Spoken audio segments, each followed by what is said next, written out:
Bonjour à tous. Mon invité naît à Rouen, 9 ans après la fin de la guerre, maman est russe et communiste. Son père polonais est de gauche, ils tiennent un magasin de vêtements à Gournay-en-Bray. Il prête serment en 1978 et depuis, il est l'avocat de nombreuses personnalités. Il possède la double nationalité israélienne et française et partage son temps libre entre Paris et Tel Aviv où il rejoint ses 2 enfants. Avocat, essayiste, pro-israélien, militant associatif, on le retrouve souvent sur CNews. Auteur de plusieurs ouvrages, dont le dernier, Journal de guerre, C'est l'Occident qu'on assassine, paru aux éditions Fayard, est en tête des ventes chez Amazon. La lecture de ses écrits nous en apprendra un petit peu plus sur lui et nous fera comprendre par quel état d'âme il est passé entre le dimanche 8 octobre et le jeudi 7 décembre. France et Israël, il soutient les 2 États. Mais la lutte contre l'extrême gauche est le combat de sa vie. Gilles William Goldnadel, bonjour. Bonjour, vous avez bien résumé. Avant que nous ne parlions de votre ouvrage et de vos prises de position, quelques mots peut-être sur la disparition de Robert Badinter vendredi dernier. Robert Badinter, avocat au barreau de Paris, comme vous, et surtout ministre de la Justice qui a fait abolir la peine de mort en 1981.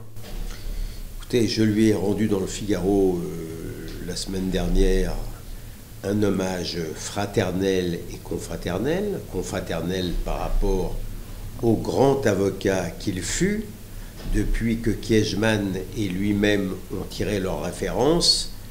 Les robes noires sont orphelines, il n'y a pas de doute là-dessus. Et fraternel parce qu'il est comme moi, enfin ses parents étaient comme les miens originaires de Kitchinov, l'ancienne Bessarabie, aujourd'hui la Moldavie. Ça crée des liens, mais non pas tant les liens du sang que les liens sentimentaux. Robert Badinter, vous avez bien voulu rappeler que le combat de ma vie, c'était celui contre l'extrême gauche. Robert Badinter était tout sauf un gauchiste, il faisait partie de la gauche humaniste. Cet hommage fermement pesé n'a jamais empêché entre lui et moi de profondes divergences. Je n'étais pas opposant à l'abolition de la peine de mort, mais j'ai déjà rappelé qu'il y a eu une sorte d'escroquerie. Parce que ceux qui nous ont vendu l'abolition nous ont expliqué qu'il y avait bien pire que la peine de mort, c'était la prison à perpétuité. Cette prison à perpétuité, elle était encore plus dissuasive que la peine de mort. Et pourquoi non ? Et là, un article 2 totalement abscon avait été même prévu dans cette loi d'abolition où on laissait à penser qu'il y aurait une peine de substitution à la peine capitale. En vérité, c'était une espièglerie dont ils ont beaucoup ri. Et la peine capitale n'existe plus. Aujourd'hui, tous les pires malfrats savent bien qu'ils font au maximum 20 ans de prison. Et puis c'est tout. Donc en réalité, c'est une des raisons pour laquelle la peine de mort existe toujours, mais contre les innocents et sans le bénéfice de justice. Donc, ce qui nous sépare, en dépit de tout ce qui nous unit, Badinter et moi, c'est que Badinter tenait le mot sécurité comme un gros mot. Moi, je le tiens pour un beau mot. Comment définir Gilles William Goldnadel ?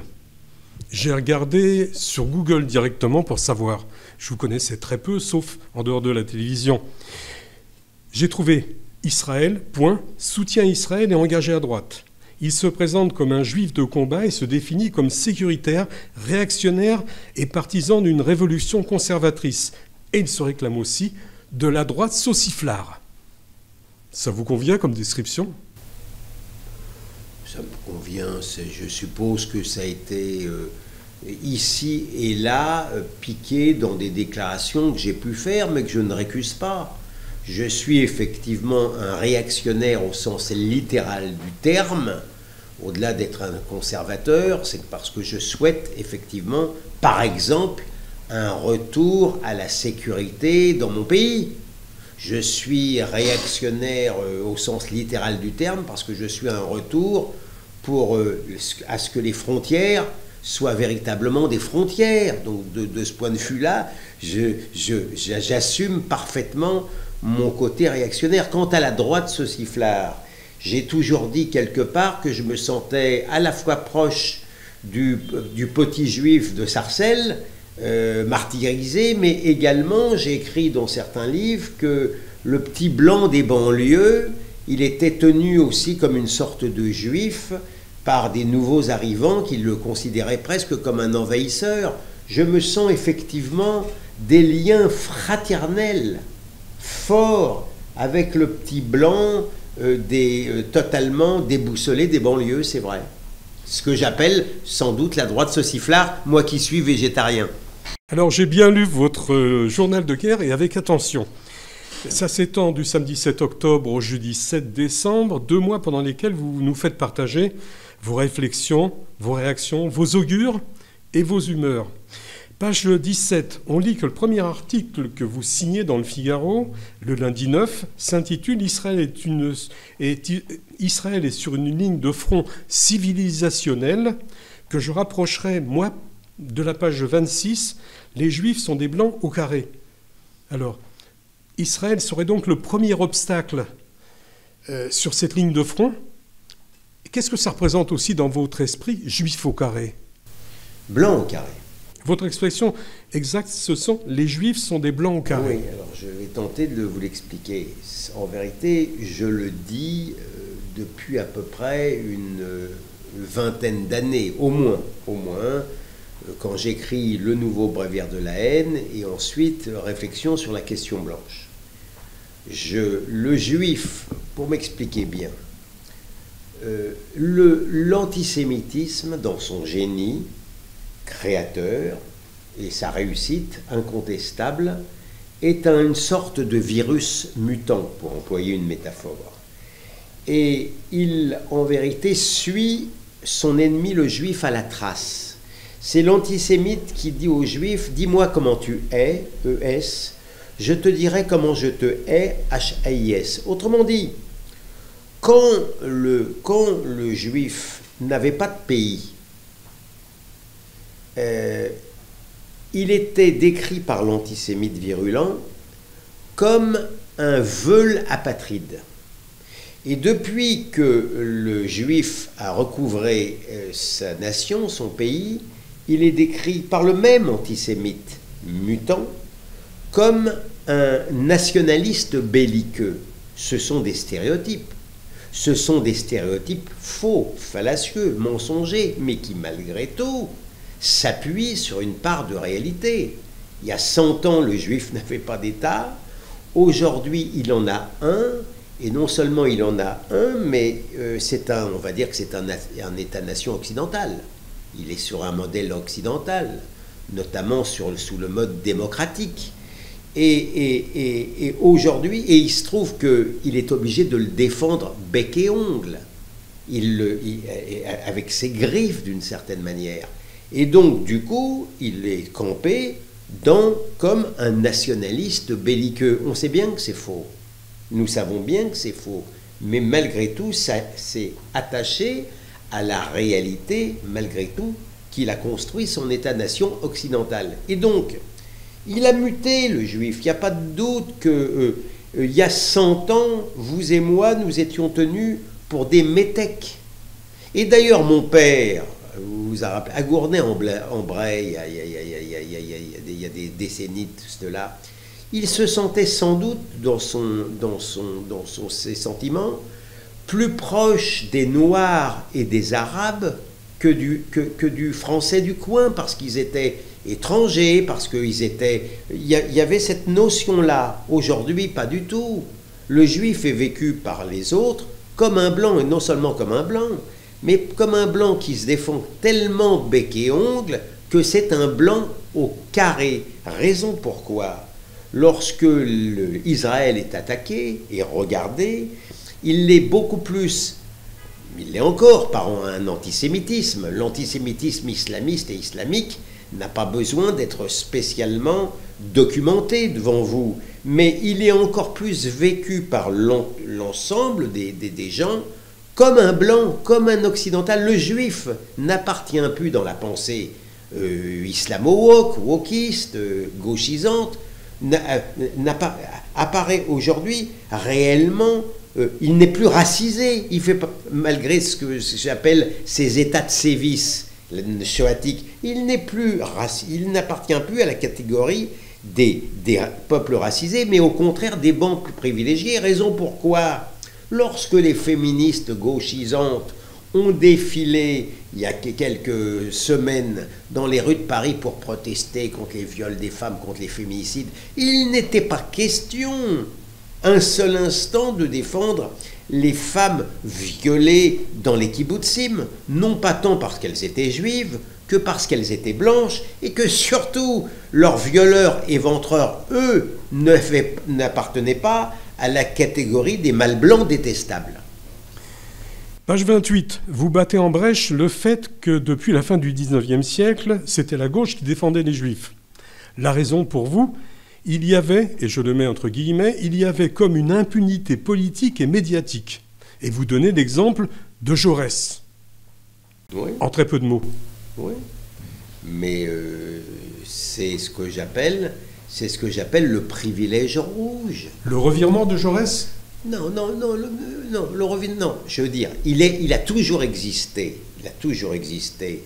au sein de l'extrême gauche, de l'antisémitisme, ne serait-ce que par détestation des riches ou par solidarité prolétarienne. Raison pourquoi Jaurès, et surtout davantage encore Jules Guesde, répugnent à défendre le bourgeois Dreyfus, dont ils sont d'ailleurs convaincus à l'époque de la culpabilité. Ça pouvait se comprendre compte tenu de la campagne de presse qui était faite par les antisémites, mais il n'était pas question de défendre le juif Dreyfus. Mais personne ne tient rigueur ni à Jules Guesde ni à Jaurès d'avoir écrit des pages épouvantables sur les juifs. Je les ai cités. Il y a des pages épouvantables sur les juifs. Pourquoi ? C'est ce que j'appelle le privilège rouge. Et c'est aussi le revirement. Qu'est-ce que vous appelez le revirement ? S'il dit des choses pas très confortables sur les juifs, ensuite il a été un peu plus...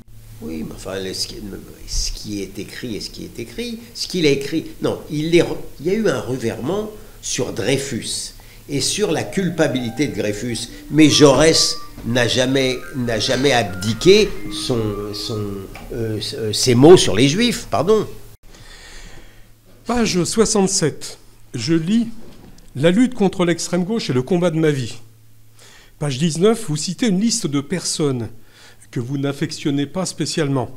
Annie Ernaux, Judith Butler, Edwy Plenel, Clémentine Autain, Panot, Sandrine Rousseau, Ercilia Soudet, Obono, les pseudo-humoristes de France Inter et Claude Askolovitch, plusieurs fois cité. C'est un éditorialiste à France Inter qui donnait avec sa mère, il y a 10 jours, au lycée Averroès à Lille, une conférence sur la Shoah. Vous avez dû en entendre parler ? Non. Alors, il a donné au lycée Averroès, il était ? Oui, il était au lycée Averroès. Alors, ce lycée a un petit problème puisque le tribunal administratif a confirmé lundi, dans une décision référée, la suspension des subventions publiques pour l'établissement musulman. Et j'ignorais que M. Askolovitch, ça n'est pas forcément pour m'étonner, mais j'ignorais, il est allé donc il y a 10 jours au lycée Averroès, malgré tout ce qu'on sait maintenant depuis sur le lycée Averroès. Bah écoutez, s'il avait eu l'amabilité de le faire avant que je finisse l'ouvrage, je n'aurais pas manqué de le citer. Bon, il appartient... Vous citez, si vous voulez, dans la hiérarchie de l'horreur, il y a bien pire que Claude Askolovitch, pardon, mais ce que je veux dire, vous citez des membres des Insoumis. Moi, mon combat contre l'antisémitisme, si je l'avais mené il y a 70 ans, je l'aurais mené contre l'extrême droite. Je suis un juif du réel, moi. Je ne suis pas un juif imaginaire. Mon ami Finkielkraut a vécu dans la douceur du shtetl parisien. Moi, j'ai vécu seul juif à la campagne, par moments, c'était pas terrible. Donc je sais, c'est pas pour dénigrer du tout, loin s'en faut, son expérience à lui, mais je sais, vraiment, je l'ai connu dans ma chair.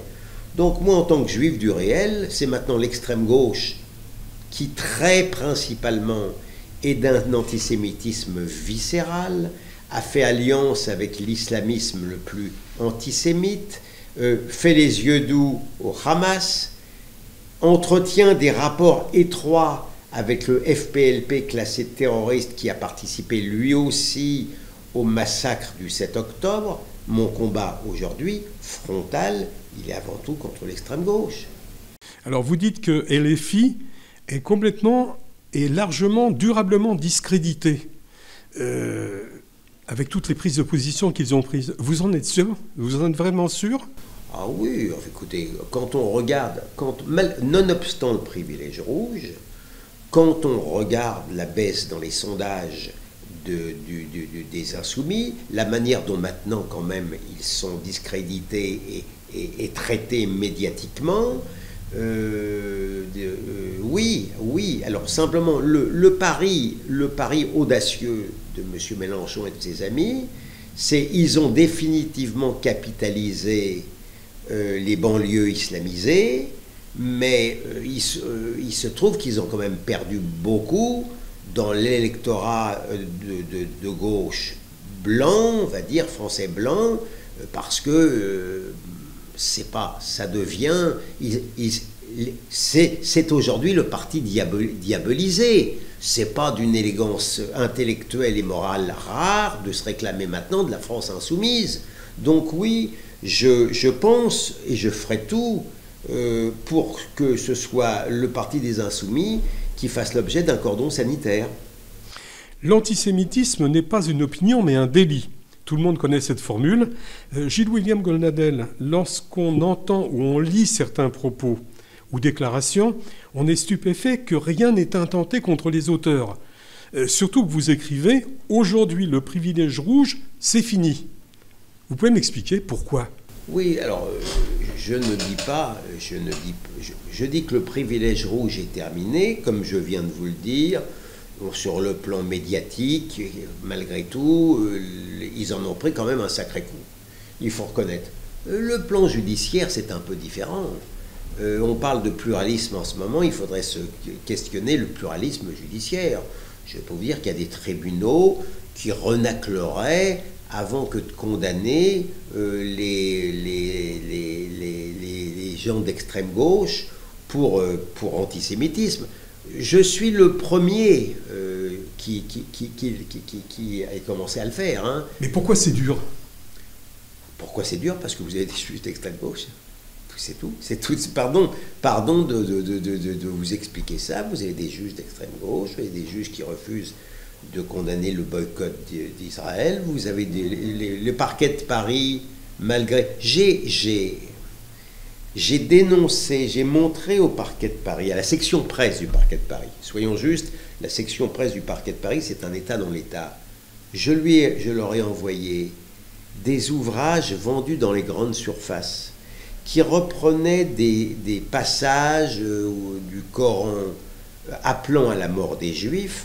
Ils n'ont pas voulu s'en saisir, tandis qu'ils cherchaient une mauvaise querelle à des gens très à droite. La réalité, elle est là. Il y a au sein de l'appareil judiciaire français, je ne veux pas non plus généraliser, mais il y a une partie de l'appareil judiciaire français, notamment du côté du syndicat de la magistrature, qui fait cause commune avec les insoumis. C'est aussi simple que ça. Hein. J'ai été heureux d'apprendre que vous n'êtes pas en guerre contre le CRIF. Mais vous trouvez que le président du CRIF est le plus mal placé qui soit pour donner des consignes aux juifs français. Alors j'ai 3 questions là-dessus. Gilles-William Goldnadel, en tant que communicant, comment vous percevez la communauté juive? Ça, c'est la première question. Est-ce que les juifs pèsent encore un poids électoral ou simplement moral maintenant? Je pense que les... Oui, il y a encore une autre question? Oui, en partant de Sarcelles, Créteil et dans autres villes comme ça. Est-ce que la communauté juive n'est pas en train de se replier sur elle-même en ghetto? C'est une bonne question. Moi, je pense que la communauté juive ne pèse plus rien. Je parle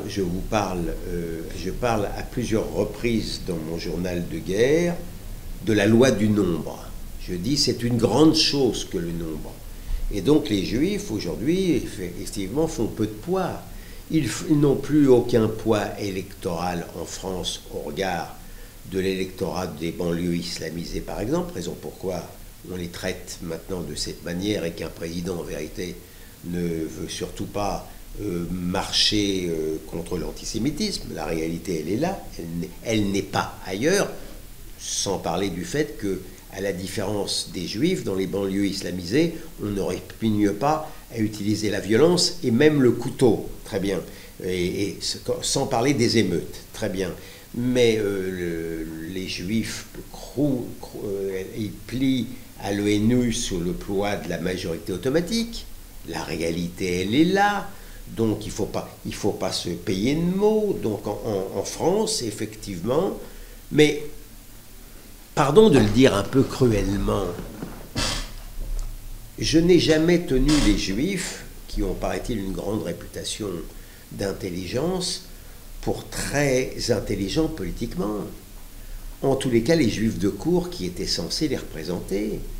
Ça fait à peu près une trentaine d'années que je fais effectivement la guerre intellectuelle, culturelle, aux représentants soi-disant représentatifs du judaïsme français qui n'ont rien vu. Ils n'ont pas voulu m'entendre. Ils n'ont pas voulu m'entendre. Je leur disais que l'antisémite avait changé de trottoir, qu'il habitait maintenant infiniment plus sur le trottoir de gauche que sur le trottoir de droite. Ils n'ont pas voulu m'entendre, mais à la limite, qu'ils ne m'écoutent pas moi, ça n'était pas terrible. Mais du temps où ils avaient encore un poids politique et surtout moral important des causes de la Shoah, s'ils avaient fait le nécessaire, nous n'en serions pas là au niveau... Ils ont favorisé l'immigration. La réalité, elle est là. Et cette immigration massive et invasive, eh bien, c'est le peuple français qui la paye dans sa chair aujourd'hui, et a commencé par les Juifs français. Vous aviez fait allusion, pourquoi ils quittent le 9-3 ? Bon, la réalité, elle est là, si vous voulez, elle est malheureusement indéniable. Il n'empêche, pour répondre définitivement à votre question, que, pardon de le dire, les Juifs français de ce pays, qui aiment charnellement la France comme ils aiment charnellement Israël, ils m'écoutent bien davantage qu'ils n'écoutent le CRIF. Vous assumez deux obsessions, Le Monde et France Inter, mais vous posez la question de savoir s'il faut leur accorder encore autant d'importance. Page 222, vous prétendez que les médias truquent délibérément la présentation objective de l'information. Et vous êtes prêt à le prouver. Gilles William Godnadel, j'ai bien lu votre livre, je n'ai pas vu la démonstration. D'accord, mais écoutez, alors, pardon de vous le dire. D'abord, quand je dis les médias, je vise les médias de service public. D'accord ? Pas tous les médias. J'estime dans l'ensemble que les médias privés se sont conduits convenablement. Je ne leur demande pas de chanter la tikva tous les matins aux médias privés. Je leur demande de dire les faits. Je suis désolé de vous dire, je ne sais pas si vous avez bien lu mon livre, mais j'écris dans mon livre que chaque jour que Dieu ou que le diable fait, si vous écoutez comme moi avec attention France Inter, eh bien, vous avez le droit au bilan victimaire du Hamas. Et quelquefois, ça n'est même pas sourcé. On ne dit pas...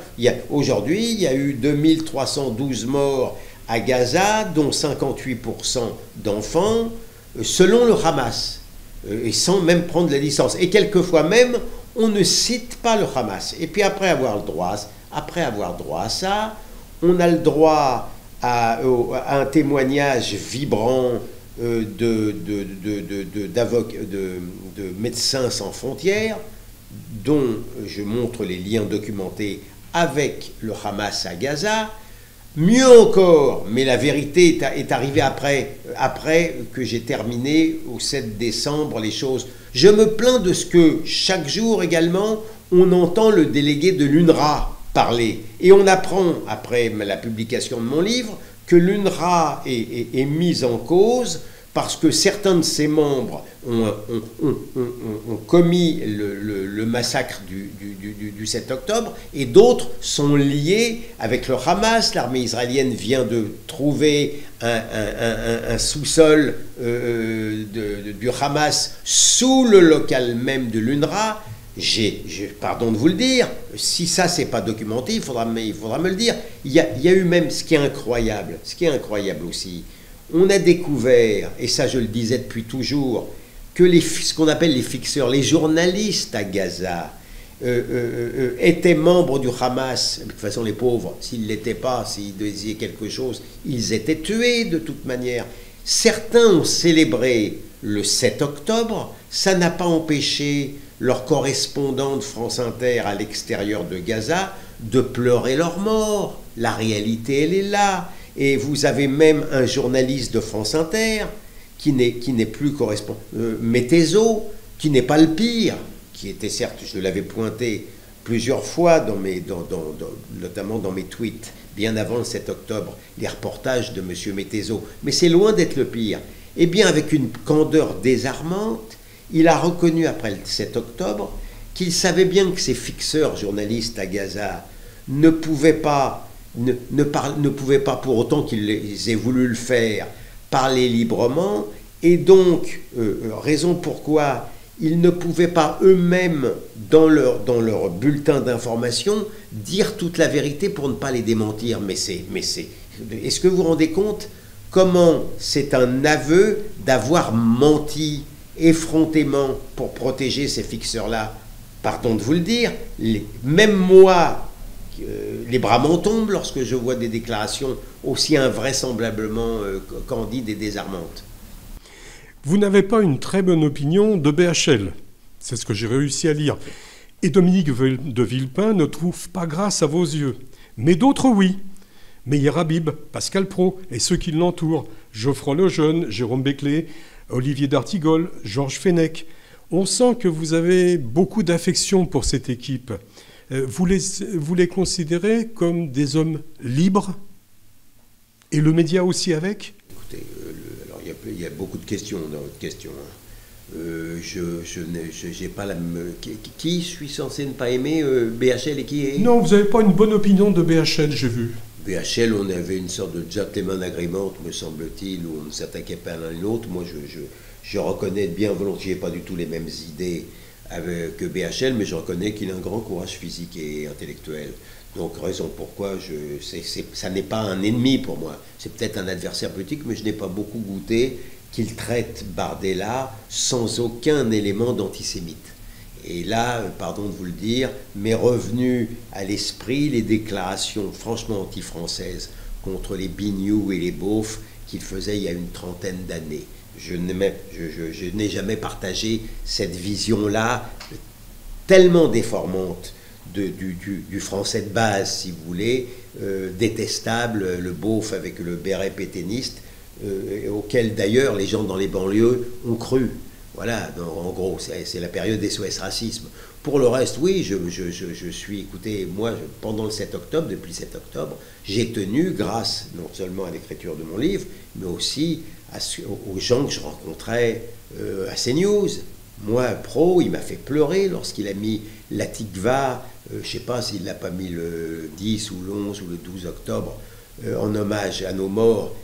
Il m'a fait pleurer, j'ai rencontré, c'est vrai que je vis au sein de CNews avec des gens que j'ai trouvés qui se sont conduits comme des justes, avec un J majuscule. Comment voulez-vous que j'en dise du mal quant à la liberté? Je dis ce que je veux, moi, CNews. Et on invite des gens qui n'ont pas du tout nos idées. Croyez-moi, alors, il y a plus de pluralisme à CNews qu'à France Inter. Il n'y a pas de doute là-dessus. Lors de l'hommage aux Invalides le 7 février dernier, le chef de l'État déclarait « Nous sommes 68 millions de Français endeuillés par des attaques terroristes du 7 octobre dernier. 68 millions, moins 42 vies fauchées. » Vous faites le même calcul? Vous savez, malheureusement, notre chef de l'État est dans la pensée magique. La réalité m'oblige à, malgré tout, réfréner son enthousiasme. il y a déjà une dizaine de millions, on ne doit pas être loin, de musulmans en légalité ou dans l'illégalité. Nous savons par l'IFOP que 43% de cette population tient un mouvement qui découpe les bébés comme un mouvement résistant. Vous m'excuserez de ne pas les comptabiliser dans les 68 millions. Nous savons aussi qu'il y a à peu près 15% de gens qui nourrissent de tendres sentiments à l'égard de M. Mélenchon et de la France insoumise. Là encore, je répugne un peu à les comptabiliser avec confiance dans les 68 millions endeuillés. Raison pourquoi, effectivement, le calcul de M. Macron me semble très erroné. Vous avez dit du président de la République, et vous n'êtes pas tendre avec lui, page 248, qu'il a peur. Mais attendez, cet homme a été traumatisé par les émeutes. Il a vu les émeutes. Donc, par conséquent, lorsqu'il voit les manifestations de rue, lorsqu'il se rend compte de tout cela, il est impressionné. Et le même qui expliquait qu'il fallait éradiquer le Hamas et monter une organisation internationale, je ne sais plus l'expression, pour éradiquer le Hamas. Quelques jours après, il n'était plus question du Hamas, et quelques jours après, il disait qu'il n'était pas allé marcher dans le cadre d'une manifestation contre l'antisémitisme, qui était pourtant bien gentil. Hein, c'était à bas l'antisémitisme, c'était même pas à bas le Hamas ou à bas l'antisémitisme islamique, même pas. Et bien malgré tout, il a justifié de ne pas être allé marcher, parce que pour préserver l'unité du pays et pour ne pas discriminer la population musulmane. Il a prononcé cela en terre helvétique, mais il aurait pu tout aussi bien le prononcer à Munich. En lisant votre livre, ma pensée a souvent oscillé entre Don Quichotte et Zorro, avec leur courage et leur inconscience. Inconscience parce qu'il y avait des coups à prendre, que des coups à prendre. D'une partie de l'opinion, vous en prenez, mais vous en donnez aussi. Et il faut une dose de courage pour ferrailler, vous défendre, et vous le faites très bien vis-à-vis de toute cette meute. La bataille sera longue et dure, et même si vous vous considérez comme un moine soldat, l'avocat d'Israël, vous restez optimiste, comme vous l'écrivez, page 288. La population française est de notre côté, je le maintiens. Mon invité ce matin, c'était Gilles William Goldnadel, avocat, essayiste, pro-israélien et militant associatif, auteur de plusieurs ouvrages, dont le dernier, Journal de guerre, c'est l'Occident qu'on assassine, paru aux éditions Fayard et en tête des ventes chez Amazon. Merci Gilles William Goldnadel de m'avoir accordé cet entretien. Merci pour ces bonnes paroles. Je rectifierai seulement un point, je ne suis pas moine. C'est vous qui l'avez écrit, hein, pas moi. Bon. J'ai repris. Bon, je ne savais pas que je me voyais comme un moine soldat. Bon, très bien. Bon. Merci beaucoup, merci de cet entretien. Merci. Très riche en tous les cas. Merci à vous.